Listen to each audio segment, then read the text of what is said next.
This is the When I Grew Up podcast. I'm your host, Peter Ostick, where we explore the future. In this podcast, we have Tim Beevor. So Tim is an education technology strategist with RMIT University.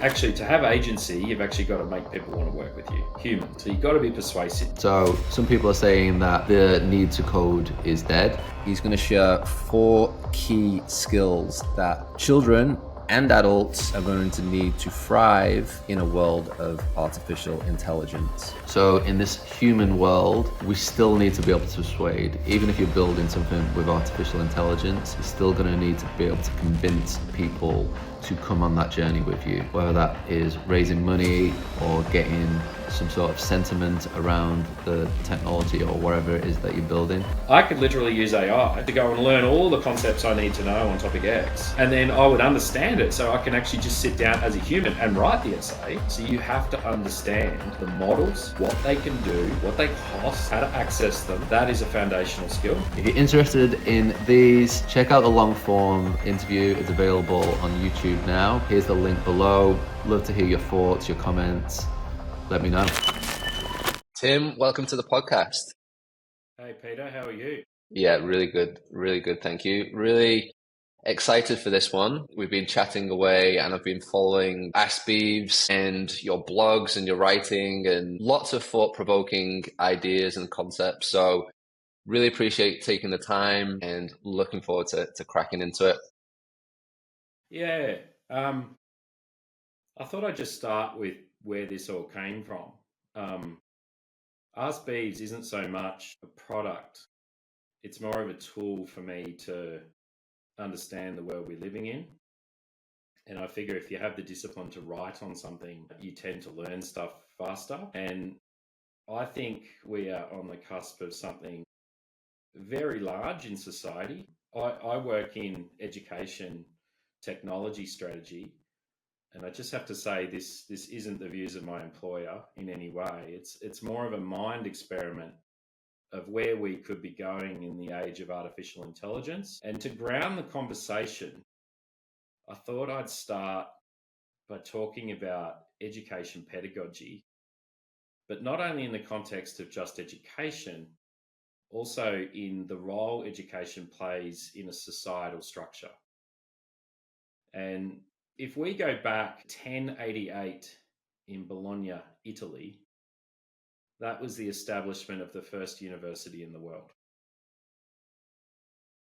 The interesting thing about that was it wasn't set up by the state. It wasn't set up by teachers or educators or the teachers union or any of those groups. It was actually set up by students. So a group of people said, we want to get together and we want to understand the world better. We want to learn. We want to systematize the way we gather and disseminate knowledge. And the only reason they hired teachers was because every time they got somebody in, it was a scaling problem.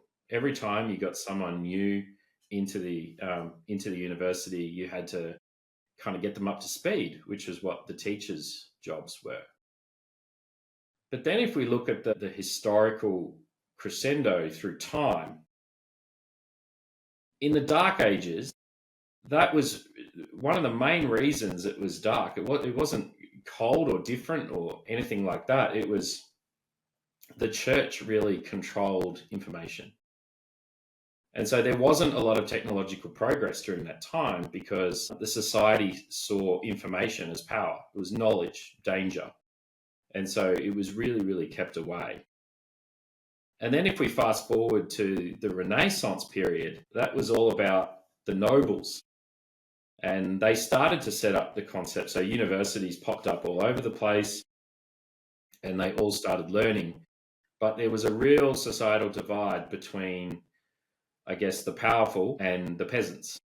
So they wouldn't educate people of certain social background. But you saw tremendous technological innovation during that time in all theatres, arts, humanities. And it was really about, classical learning, arts, literature, rhetoric, individual development. And so it was sort of a luxury product at the time, but it gave those people real power because they had these kind of structures of power.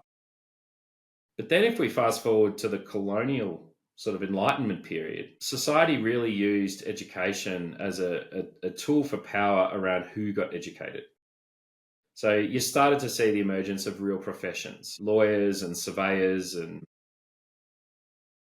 accountants, and the types of people that would kind of have a role in society.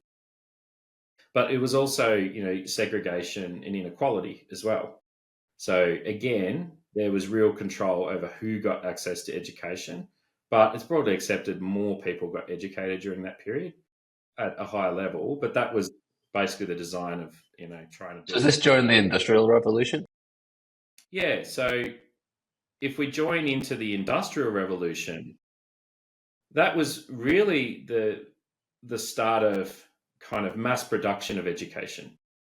So, and if you think about it, it was all about obedience. I mean, if you think back to your parents' generation, the bells and whistles and strict curriculum, everybody kind of gets the same.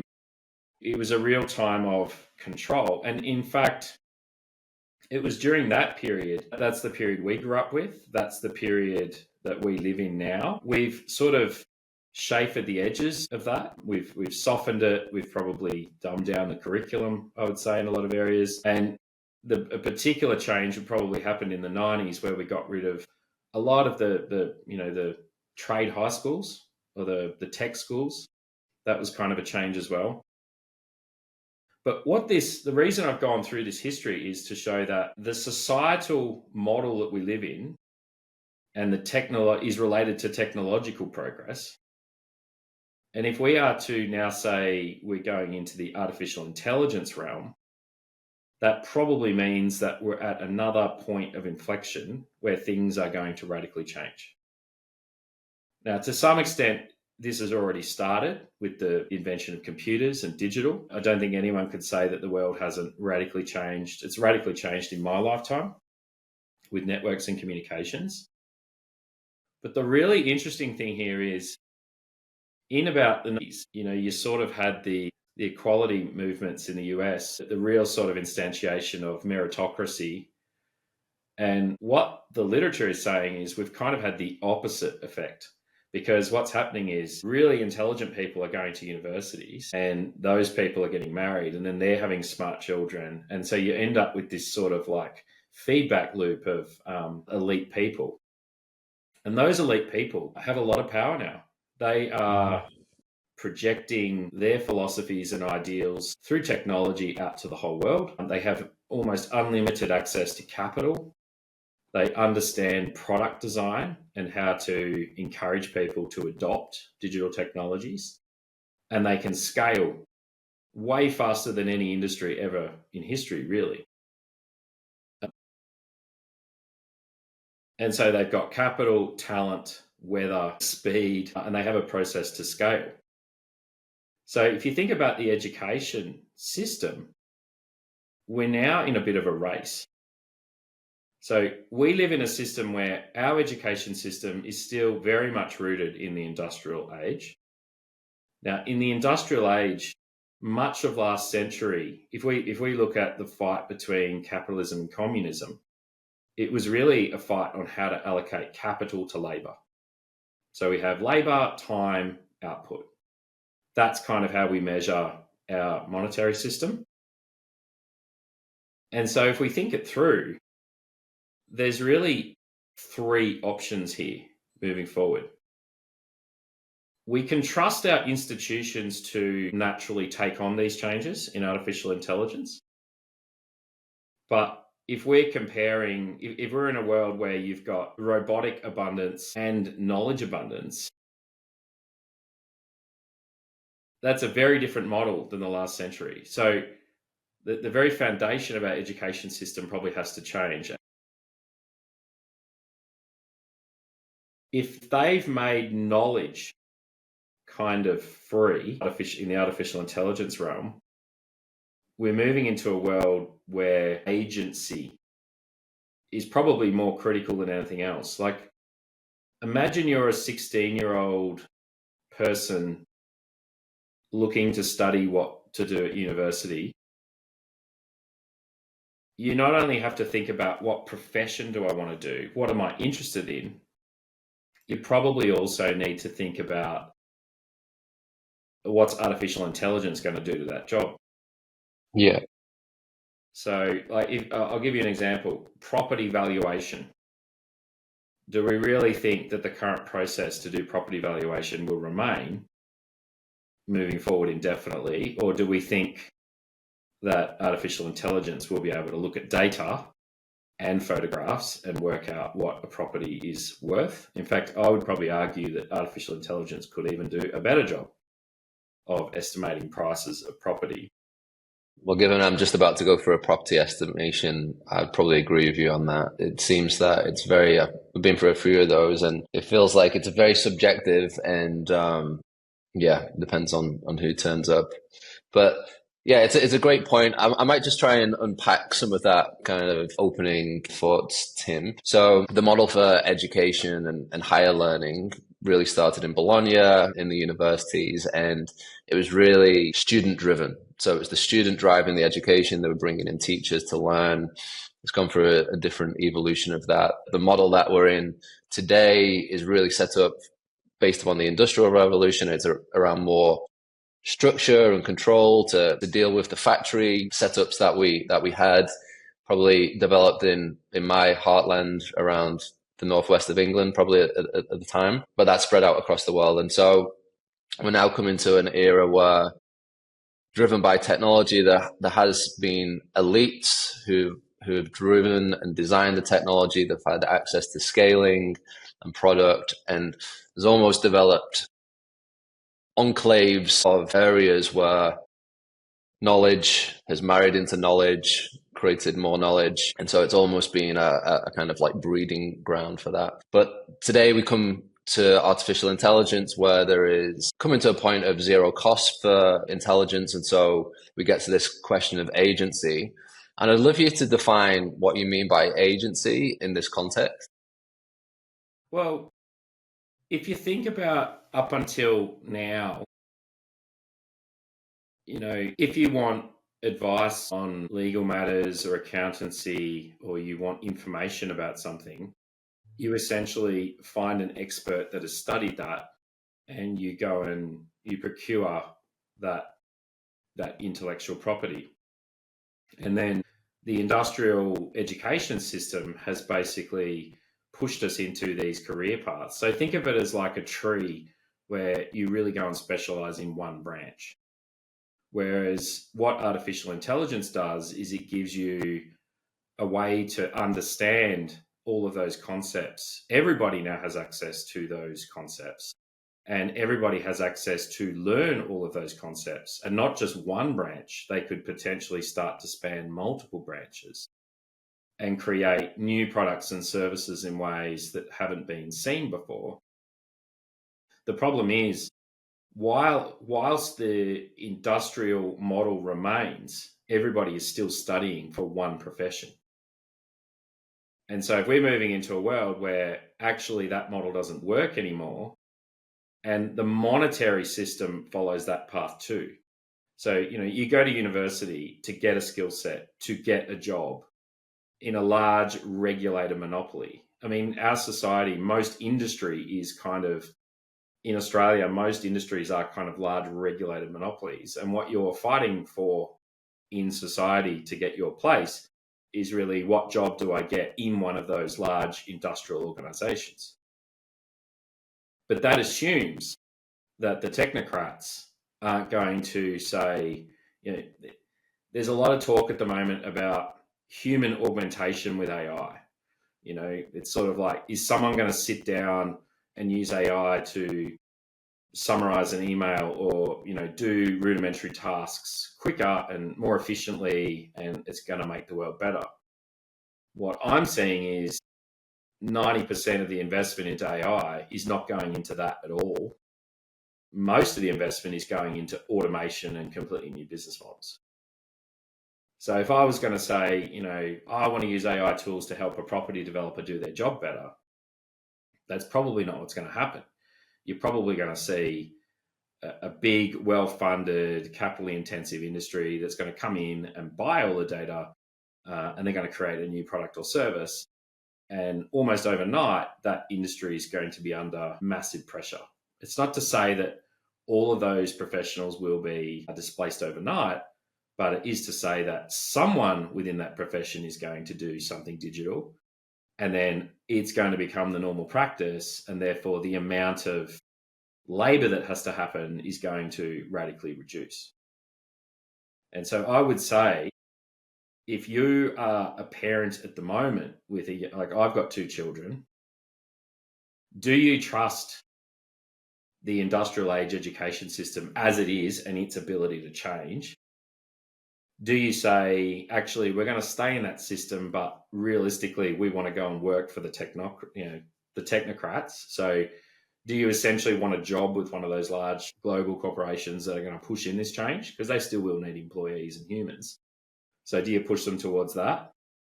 Or do you push them to a model of their own self-agency? And when I say agency, I mean I can learn the skills of entrepreneurship. I can learn a whole host of capabilities. I can use AI to even learn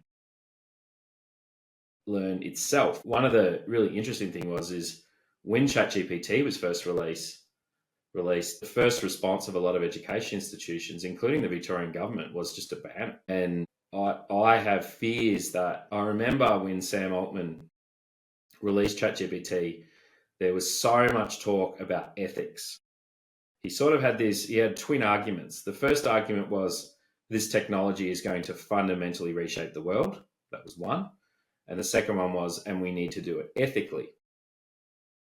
But if you look at where the investment in AI is going, it's not going to individual augmentation. It's actually going to automation. And so you start to say, is their intent around ethics really true? Or are they just going to build this technocratic world? And so we're in this, that's why I say we're in a race, because they're developing in a path way faster than we are. Yeah.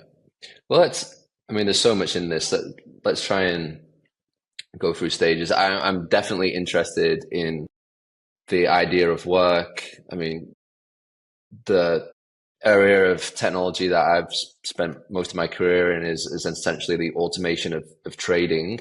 We've gone from, even in digital advertising, we've gone from a human-driven person-to-person interaction agent model to software essentially doing the trading. And I've seen firsthand huge teams go down to very small teams, but a lot more scalable. So I'm intrigued by that and how it plays out in kind of like wider society. I want to start by digging specifically. Let's get really focused on. You mentioned you have children. How old are your children? 18 months and 3.5. Yeah, so we have children very set. My youngest is 11 months, 4 and 13. So I think very much on two time scales at the moment. One is for the teenager, like a 7-year window. So from like today, like middle of like high school to like graduation, so that 7-year window, and then for the babies, really, I'm thinking like on a 14-year window to kind of like graduation. So maybe as we think about the opportunity and possibility with education, maybe let's start drilling down into like a 7-year window for some of the listeners that are people watching this that are just trying to get their heads around like what the possibility is. Let's maybe think about it from today to like a 7-year window. So for example, I had a conversation with my daughter last night. She was like, Dad, I'm doing this project at school in English and we're trying to create different ideas. And one of the things for the stories we're doing around Romeo and Juliet, we want to create graphical representations of it. And so they're using Midjourney or something to come up with different. So the school's like working with that. So that's a very kind of like basic. But from today to the next 7 years, how do you see teaching the tools that kids get access to? How do you see the specific tools changing? The first thing I'd say is most people think AI is about the text generator or the video and image generator. I actually see the bigger disruptor being its ability to autonomously code. So I've gone from someone that I have a degree in engineering and information systems, but I've never been a programmer. And I'm now writing really sophisticated software almost effortlessly.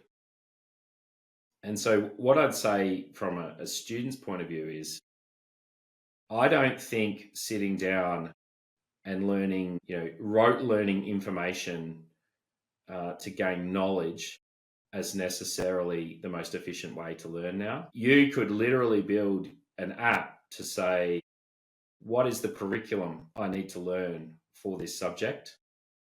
And then you could say, take me through those concepts as a teacher. This is like prompt engineering. But even one step further than that, you could now write your own little applications to teach you how to take you through that curriculum. And then potentially you could be asked to present your method of teaching to others. So it becomes an agent of yourself. So if you think about these tools, and it kind of goes back to mindfulness in a way, because if you're sitting looking at an AI prompt, I don't think people really have sat down and thought of the significance of the power of what you've got in your hand. You've got this machine that can code, it can understand all of literature, it can produce any output. People are using it like a search engine. They type in a question and get an answer. If you think that's going to lead to good outcomes, you're very mistaken. But if you use it as a transformer to transform content or concepts into code, into applications, into outcomes, and then you think about, Elon Musk said this years ago, and it really sat with me, is education's like a tree, and it's got all of these branches. And the further you go through your educational journey, the branches get smaller and smaller and more specialized. And so what AI does is it actually breaks down, it makes it more efficient to span those branches. And the original AI models got a lot of criticism because they hallucinated and they were based off just a model. Even that's not true anymore. They've actually now got access to the entire internet and real, sources, scientific data. And so now I think individuals can move forward with a lot of agency in what they learn and how they learn and in what speed. So in actual fact, the real test is the teacher going to teach knowledge anymore, or are they going to be more like a mentor? They're actually going to sit with the student and say, what do you want to learn? Now, I do preface that by saying, I don't think this technology is necessarily appropriate for very young children, because I still think you need to learn to read and write and, all those rich human skills that I think are probably going to be amplified in this new world. But as students have got kind of the tools, they're going to have unprecedented ability to teach themselves things with AI. And so you're going to end up with students, like the kids that kind of pick up these technologies and learn them, I think are almost going to be at odds with the industrial way of teaching. And I think that's going to become a real problem because kids are going to get bored. Kids are going to be like, well, hang on, you're teaching me this. Go and look at a textbook today. I've looked at one for, say, grade 5, and I remember doing the classes. Not a lot's changed. Yeah. So with that, with the agency model there's a real need for, I think, the student to be driven. If you just say, okay, work on a set of prompts and you go drive the interaction and let that. Like, I'm just thinking about my teenager who, she's smart, she's driven to the point. Like, how motivated, and does she have a broad enough kind of like understanding by herself at the moment to really kind of effectively drive prompts? I don't think she does. I mean, I guess that's the role of the AI. Once the initial prompts start and like getting kind of good prompts, I guess the AI then would start kind of like engaging back to drive it further. When we spoke before, you spoke about project-based learning, maybe having like a couple of projects, which I think personally, with real world applications like building businesses, that's generally how I've worked. Like numerous friends who've started companies in areas that they didn't know a lot about, to be honest, when they started, and now they're doing things in chemistry and biology that are very cutting edge, but they had no necessarily background to it, but they learnt on the fly because they were involved in that project and they had to go deep in that project. And so I wonder if that is, so instead of like, okay, today for this hour, I'm in English, in this hour, I'm in French, in this hour, I'm in mathematics. The model is more project driven. So I have a project and then I need to learn, I need to go off and learn these, skills. I need to learn how to write. I need to be persuasive in my marketing. I don't know if this is for like literature. I don't know if it's doing a disservice to understanding kind of like English literature and, understanding the meaning of some of the great novels. And yeah, I don't know. So there's a good way of describing that back to the societal thing. Mm. We used to learn facts to become expert on a topic so as that we could provide service to society once we graduate. The technologists have essentially now made all of that knowledge free. So you don't necessarily, like if you want to write a basic legal letter to someone, you don't necessarily need a lawyer to write that now. I mean, there's risks in doing that, but there's a whole bunch of information you can gather and intel before you'd even engage a lawyer now with AI. And so in the future, we're not necessarily going to pay people for knowledge. We're going to pay them for their agency to get an outcome. And so in the industrial age, we taught facts and discipline at an industrial way. There's class times, there's bells, there's all that sort of stuff to create a workforce to run the industrial age, which has been fantastic. It's been great. The world has probably gotten a lot better and less harsh than the early days, and it's all driven by technology. But with this free knowledge, it's going to shift to agency. And so the project model really, in my mind, works better. Because if you said to a student, look, generally, I want you to learn photosynthesis. Okay. The first question is, well, what's the curriculum at my level for photosynthesis? And it will tell you because it's been written on ad nauseum for years. So the LLMs are very good at it. But then you said, okay, how could I build an application to ask me questions about photosynthesis or to test my understanding? So the student could build that. And then you say, okay, let's build an application that looks at the formulas of photosynthesis. Now let's write a presentation to someone younger than me to explain them how photosynthesis works. Draw me some pictures, draw me some outputs. But it doesn't necessarily also have to be one discipline. Like I've just talked about drawing pictures and presentations, and that's all about communications. I'm talking about coding. I'm talking about building websites. So that's a whole other skill set as well. So we've gone from reading a paper textbook to writing some stuff in a book to now we're doing multimedia, we're doing communications, we're presenting our findings, and nothing stops us then saying, right, let's design a garden. What would be the best way to design our garden, to get the most crop yield based on the principles of photosynthesis? And so we could start bringing principles of agriculture or other things into the problem. Yeah. And then you say, well, how big does a garden need to be economic? So you start going out the tree, and very soon, all of these concepts are starting to meld together. And it's actually about how useful is that individual in society to use these tools to drive change or to develop value for the society in an AI world. And I think that's going to be a big challenge for the existing model. Yeah, I don't think the question of why gets answered enough in modern education. So I'm, again, thinking about my daughter. When she becomes frustrated with certain class structures, for example, I feel like the question of like, why am I learning this comes up. Like what is the relevance to this that I'm learning in application? And so I guess a good teacher would try and craft that in to lesson structures. But I think one of the people who stand out for me as a great learner and probably had huge impact on society is Da Vinci. And when you learn more about how Da Vinci learned. It was from curiosity, it was from inquiry, it was very self-driven. It was understanding things sometimes for the sake of understanding. And from that, he built knowledge and was able to produce and change things. But yeah, it's that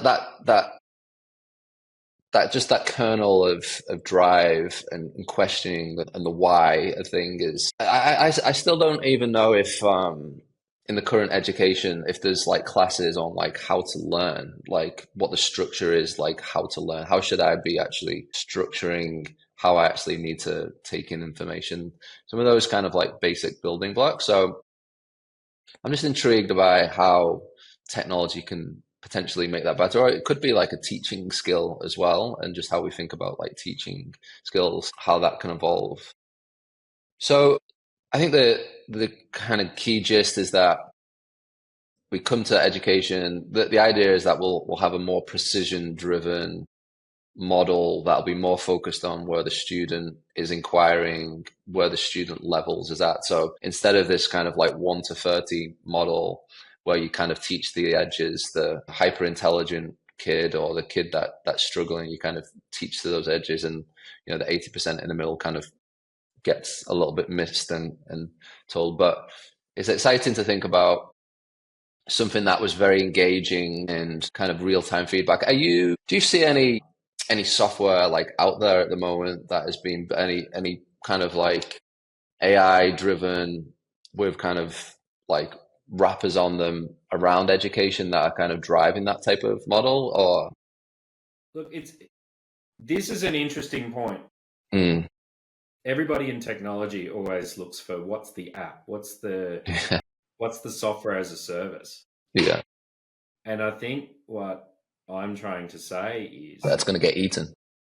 It's going to get eaten. And these consumer AIs coupled with the ability to deploy code and agentics on your machine is going to allow anybody to write their own software.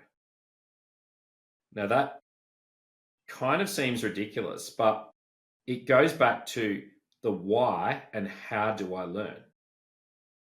Like if what you're trying to say is let's build an app that has AI in it that teaches a subject to an outcome. All we're doing is making the industrial age a bit more efficient with some nicer tools. What I'm saying is something fundamentally different. It's actually let's teach the kids how to build their own constructs of learning in maybe small teams or with teachers or mentors. And so that relationship with teachers is probably going to become more one like almost a mentor to impact. It's taking someone who's very experienced who can teach those principles. And this is where it kind of gets scary. In this world, people can all move faster or at their own pace. So that industrial model of everyone is the same, everyone gets the same lesson, and if you miss it, you're thrown out the door.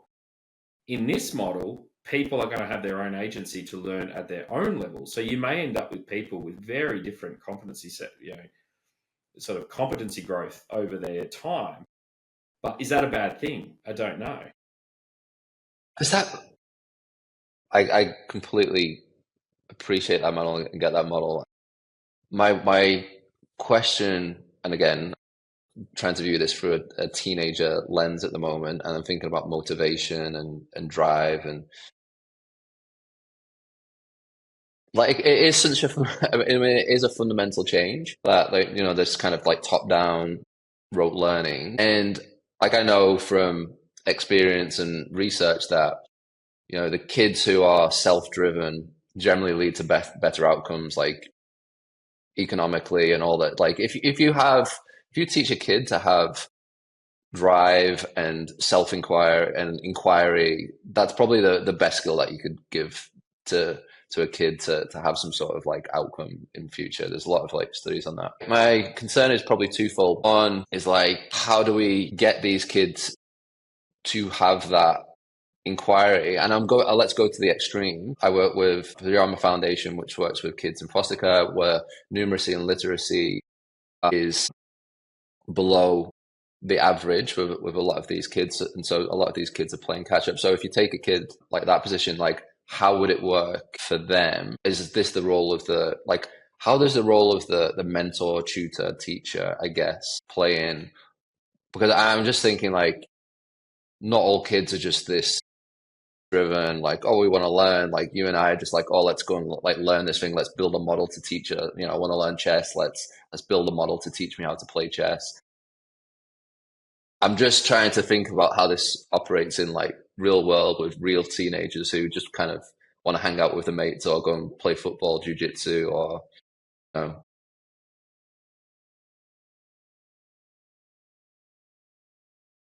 Well, I guess you could make it analogous to martial arts. Someone starts off with no skill, and they're, what are they, a white belt? You know, yeah, they're nothing, and then they work through the grades up until they're a black belt.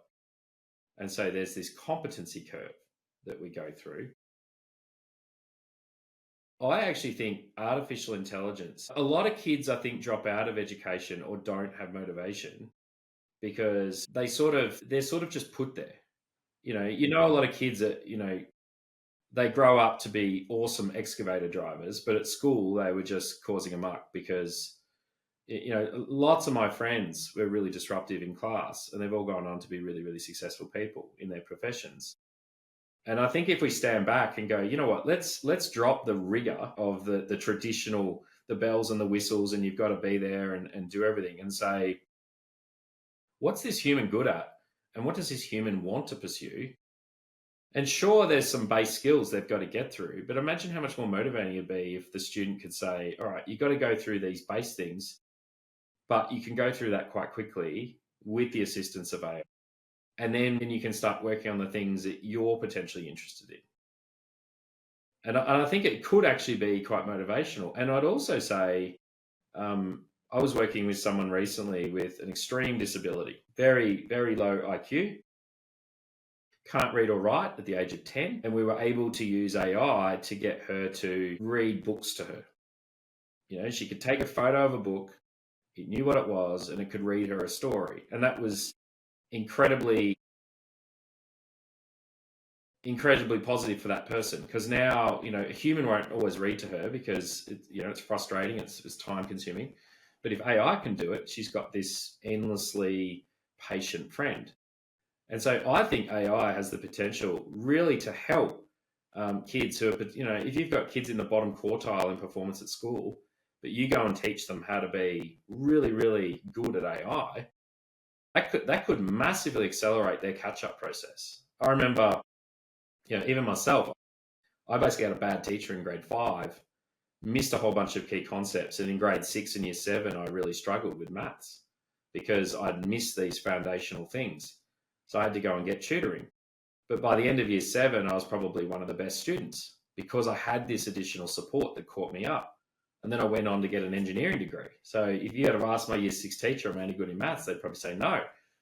And now I've got an engineering degree from Melbourne University, so obviously no maths. I think we just need to be a bit more fluid about this and sort of drop the pretense that everyone's got to be the same and say, what's the best outcome for this person? These are, at the end of the day, these are just tools, right? We can shape them however we want, and that's kind of the agency model. And it's kind of the problem with society too. You need to fight to get knowledge, to get an enter score, to get into university, to get your profession so that you can go and make money in the world. Well, is that model really going to hold for much longer now that all knowledge is kind of abundant? It is a profound change. And so to kind of think about it, education in our society has shifted multiple times through history. And all I'm saying, my thesis is we're probably at another point of inflection.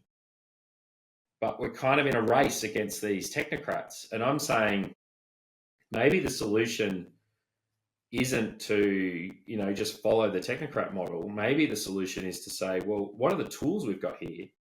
And go back to that Bologna model, which is really, let's understand the essence of the why.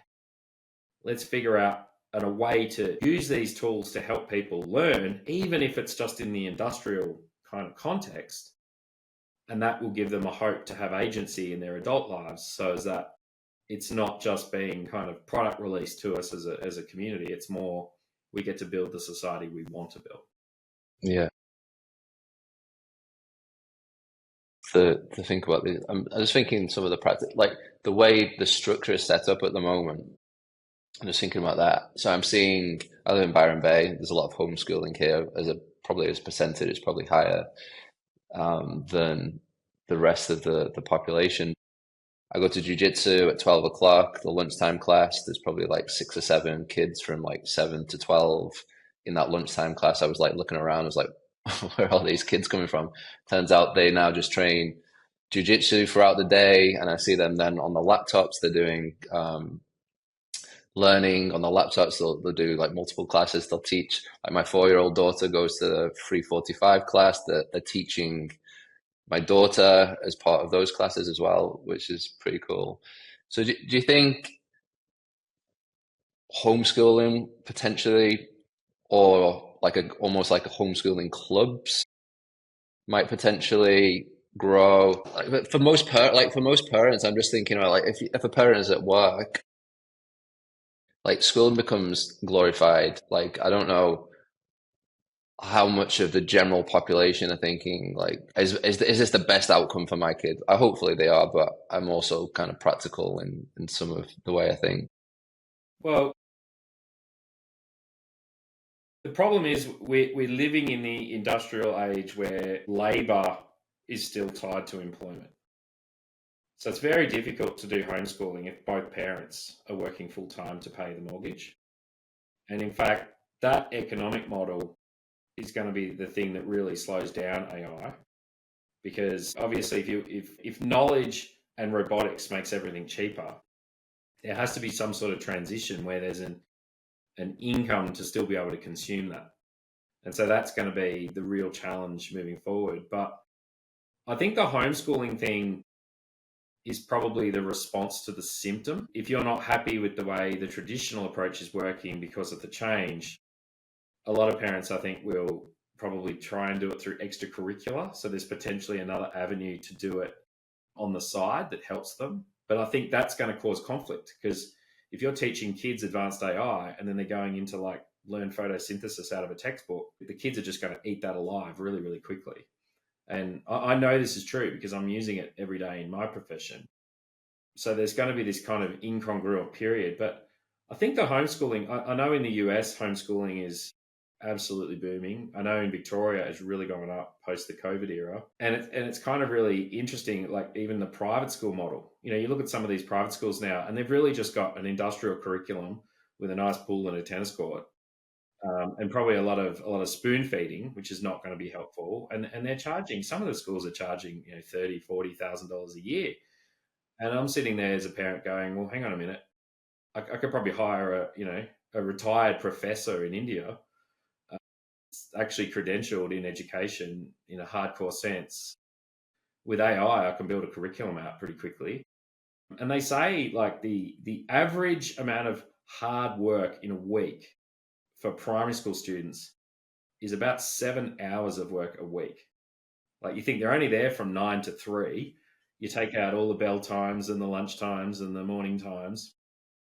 And then you also extrapolate that to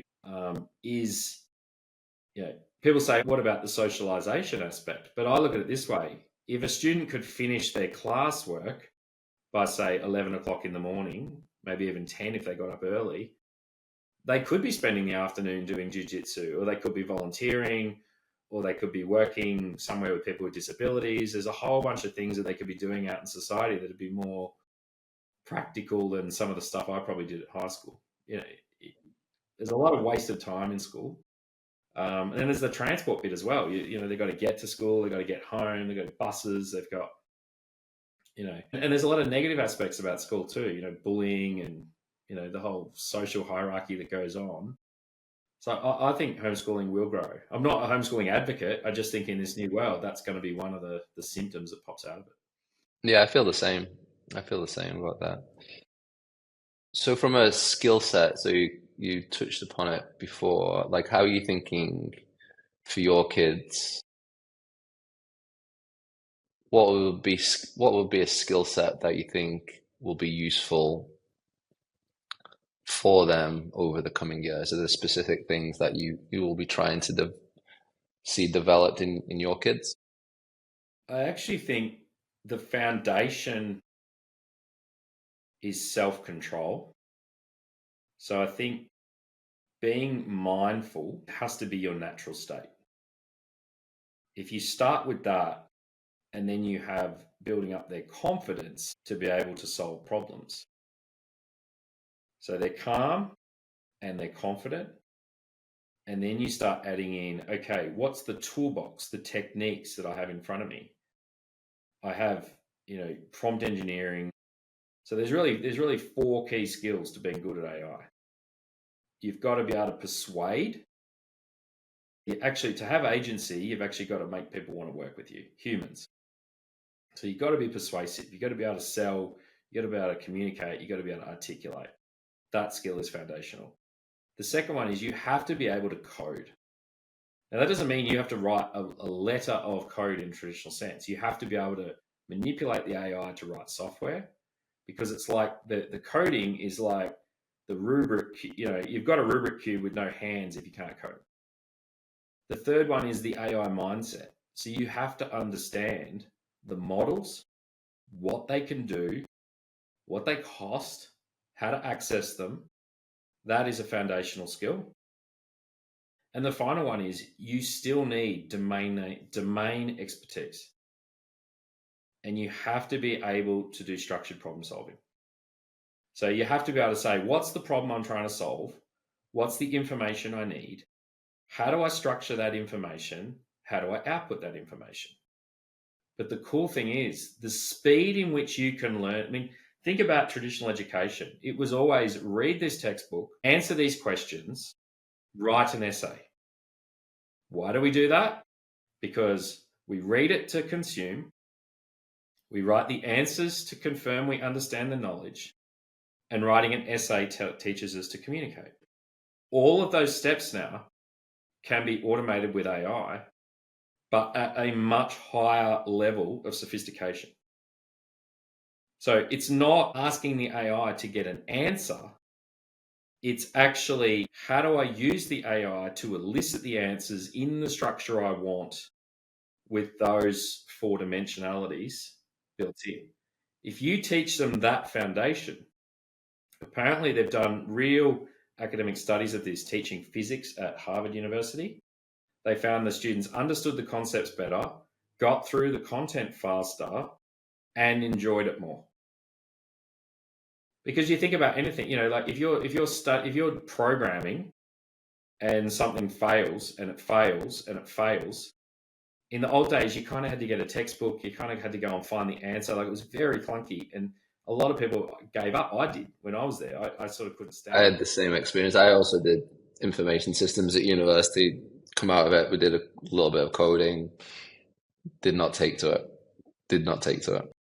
And so if you're not that way inclined, and that's the other thing, only a certain percentage will put up with that, so they never learn to code.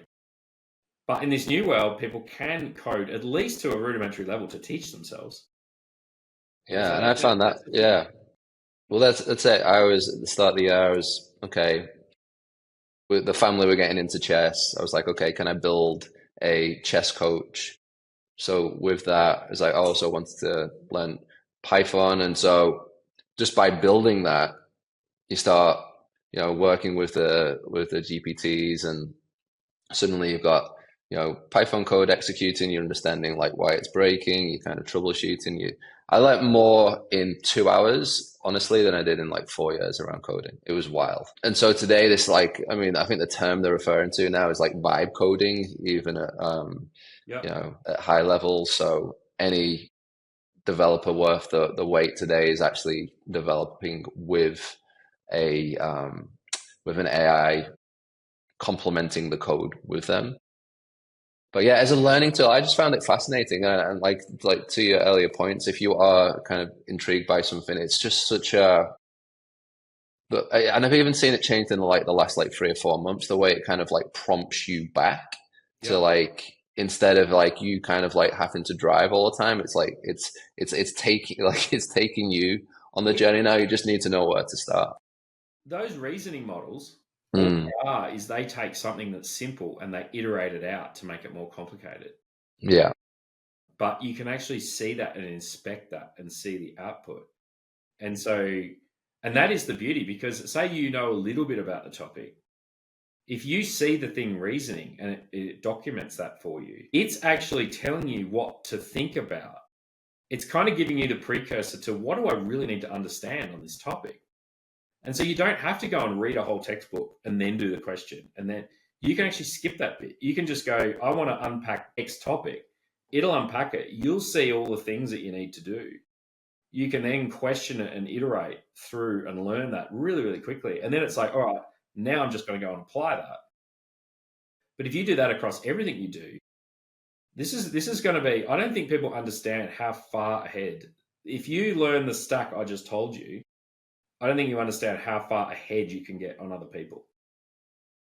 Even if you've got an IQ, an average IQ, if you know how to use AI well and you know all that structure, you're going to be able to crush your competitors. And so it's not even even the industrial age, like it's not even an even playing field anymore. And you could say, well, and it's not about the written assignment. I could literally use AI to go and learn all the concepts I need to know on topic X. And then I would understand it. So I can actually just sit down as a human and write the essay. I can go and use like a deep research type concept. I can go and find all the best articles, best scientific journals, the best. So things that used to take, weeks or months, you can really compile and push out in hours. And so, the fact that we're pushing AI out and, there's been lots of stuff in government where we've done a review of AI and they've said, oh, it doesn't really add that much value. And I'm like, if you look at the cost of like an average ChatGPT, what is it, like 30 Australian dollars a month? What's the average, like let's say the average wage of a knowledge worker is like $150,000. If you can't get $30 a month out of $150,000 in productivity gain, you're either willfully lying to yourself, you're not trying, or you're just completely clueless. It's actually really that serious, I think. So I think if you're not using AI right now today, I think you're doing yourself a real disservice, because I think properly used is a real force multiplier to your career. So the second point you made around understanding how the AI works. So is that as basic as just like truly understanding like prompt engineering and how to prompt correctly? Like, how would you describe that? I actually found on my journey to learn this stuff, go back to mindfulness and don't fear the prompt. Take time, iterate, see what works, what doesn't. The other thing is, I don't think don't do a course on prompt engineering. There's all these people selling courses on prompt engineering. I went to a guy in the US called Daniel Miesler, and he has a project called Fabric, and he's assembled, it's probably hundreds of prompts that do very specific things. It's summarizing, expanding, extracting, all these different concepts for all different types of use cases. And I would just say, just sit there for a moment in a mindful state and go, what are these structures? What's in them? How do they work? And then once you start to understand that this cloud that you're talking with, this AI model, is kind of a deterministic, probabilistic cloud of all of human knowledge. And you can flex that any way you want. And it is incredibly flexible. So you have the cognitive power to sit back and go, what? The sort of the why. It's also the what am I trying to achieve here? And literally just write it out. It's the first time in history where you can just sit down, write something out in plain English, and get like a really, really good structured output. And now that they've linked it into the internet with the deep research features and the advanced reasoning, it's going to make you even smarter than before. And so, yeah, and even the AI coding stuff, go and try it. I find that the best places to get information on coding at the moment is on X. So there are so many people out there who are just publishing what they're doing. I mean, I'm basically a low level, but even what I'm doing, like I'm going through, like I have, I think 50 videos there that just go through all these little concepts. And if you went through and watched all those clips, you'd build up this skill stack, and then you start using the skill stack. And what you happen is it just gets accretively better. It's interesting. I mean, obviously, my business at the moment is in mindfulness with Soma. I've actually just done 200-hour Kriya Yoga teacher training. I've literally just finished it on Sunday. But I'm kind of biased on this, but I really too see these two things intersecting. I think that, like as you've just said there, the ability to come to stillness and like really appreciate, like like calm, quiet the mind and say, okay, what is the potential for this thing? I just think it's incredibly important. That's why I'm intrigued by these two things to coming together. I mean, and a lot of the sci-fi you always see, all these like utopian societies where there is some sort of like stillness practice, and then there's this advanced technology, and these two things like live hand in hand. Yeah, I'm intrigued by it. I'm trying to follow both of these paths at the same time, and I feel like they're coming together. One more thing I'll add to that. Mm, Don't think you need industrial tools to be effective with this technology too. There are projects to build agents that are completely free. All the APIs are just literally on consumer websites. All the tools are relatively cheap. Even the free ones are very powerful. So you now have this world where you have access to all the coding languages, all the algorithms, everything that's ever been open sourced, plus all the knowledge of the world. And you can apply that to whatever you want. You've actually got massive agency just sitting in a chair. I mean, I'm speaking to you on a $400 Chromebook.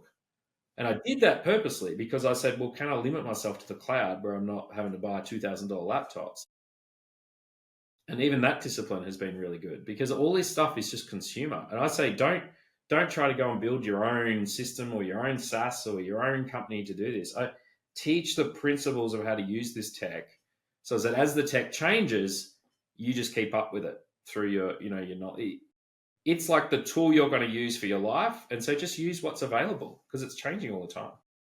yeah, I do have a specific question just around a gentle AI and a gentle workflows. And like this is a question for me really. So this idea of like multi-agent swarms, like can you just explain that to people who mightn't have come across this idea? How's that different to how the previous wave of AI has been unfolding? There seems to be a lot of excitement around this gentle idea.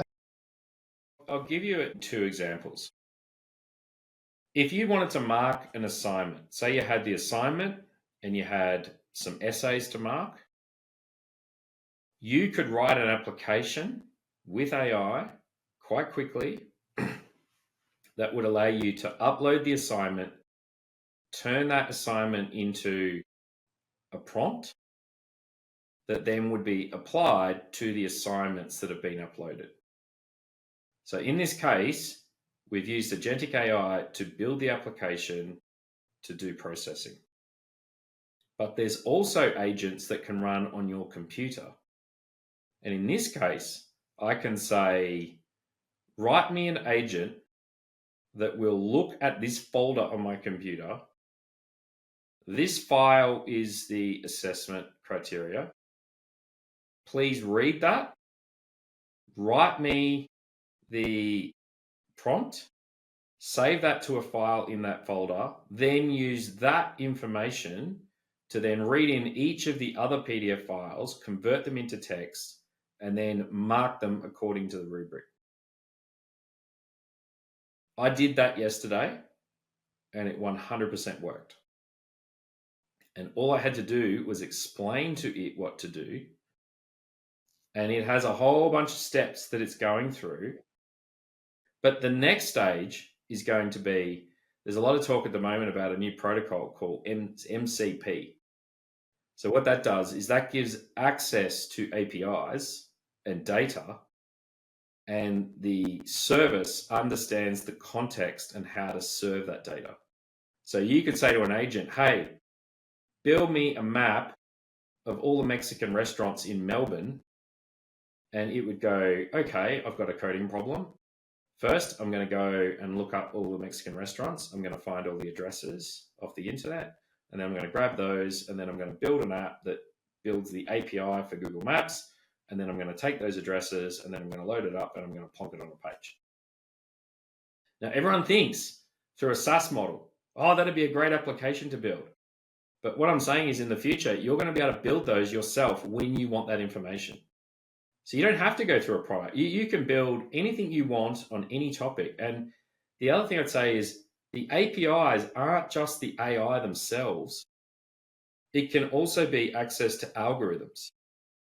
So if you wanted to like schedule something, you could go and take some linear programming code from Google and you could schedule those things. You wanted to do mathematical calculations around scientific research. You could build your own custom application end to end with all the right algorithms. So you can use AI to look up the algorithms. You can use the AI to string together the application. You can get it to build the databases, build the front end. And so you could build a custom application for your research project. So you put the data in and it does the processing of all the information in an automated way. And you, as the controller, you're not writing that code. The AI is writing the code. You're kind of just assisting it. At the moment, those processes are kind of step by step and the human's there kind of clicking the button. But pretty soon, full agentics, and I think it was Eric Schmidt who said this at MIT late last year. He said within 18 months to 2 years, you're going to see agentic with huge compute power. Where you're just going to be able to point it at a SaaS and go, hey, I like this website. Can you go build me one of those? And the agentic will just go and build one. So even the economics of Silicon Valley is you have to get capital, then you got to go through this process. You got to hire a whole bunch of developers and then you got to like spend years to build this thing. That's probably not going to be the case in the future. You're going to be able to build stuff really quickly. And so even Satya Nadella from Microsoft saying agents are going to kill SaaS. Yeah, that seems to be the current. Watch a lot of the Y Combinator stuff on this, and they're just saying in their current intakes, like it's just all about trying to disrupt that whole SaaS model, which they've spent the past 20 years building. Yeah. So I think that's pretty interesting. Did have a question. Yeah, so even when you were explaining the marking of the exams, for example, as you were running through that process, it was almost like I was going back to when you did information systems at university, you're doing the kind of like architecture design and stuff. Mapping that in the head is like one thing, but I was almost, as you were going to it, I'd be like, oh, if I had a whiteboard here and I could actually like sketch a little bit of a schematic of the process. I feel like that is, and that's a systems design tool, right? But I feel like that's a skill to be able to, okay, what does this flow or this process look like? And I kind of like draw that out on a piece of paper, and then I can actually use that to then start chatting to the GPT and actually turn it into code. I feel like that's a skill to be able to, the fact that you have that broad vision to start with of what the process should be, and that's the main expertise from what you were saying before. It's actually interesting. So I'll teach you through how to do vibe coding. The first thing you need to do is you need to describe the intent of what you're trying to achieve. So it understands, like if I say I want to build a specific process, it's already got knowledge to what those processes are. So really be descriptive about what you want to build, but you've got to remember that there's a context window limitation. So there's only a certain amount that each iteration of the build can compute in one sense. So it's kind of like you need an architectural thing in your mind of structurally what you're trying to build. And it does help to understand the constructs of programming. Even if it's just, I want a picture or a button or a text box or a modal, those words of like coding. So if you understand the words of coding and then you understand what you want to build, describe that in a not too detailed, but sort of build the foundations of the house. So you might say, I want to build a house. I want it to be brick and I want a tin roof and I want it to be 4 bedrooms, and I want it to fit on a block of land of X size. But don't then go and define everything that's in the house. Even the specific layout or the carpets or all that stuff. Leave that to later. So kind of like say, build me a generic house, and then what you do is you go around each room and you say, well, I want this room a bit bigger, make the house a bit bigger. I want to put the bathroom here, and I want this kind of thing. And I'm using this as an analogy for the application. But so that systems design concept is really important. But at its foundation, that is really just structured problem solving. You've actually got to be able to think, because I say the analogy of working with AI and coding is like two blind people trying to work on a problem. The coder can code, but it doesn't know what you want and it can't see it. You have to explain it to it. And you don't know how to code, but you need to explain to it what to build. So whoever gets that interface the best will be the best vibe coder. But also, don't underestimate these models too. Like, these things are incredibly powerful in what they can do now. And particularly where there's a pattern or something that's been built a lot of times before, because they've been fed, hundreds and hundreds of applications to learn. So if you can go, all right, I want to build this kind of app, what's analogous to that? What could I show it as an example? Or what's the patterns that already exist to apply to go in? So it's kind of like, think of how you organize those building blocks to build out your app.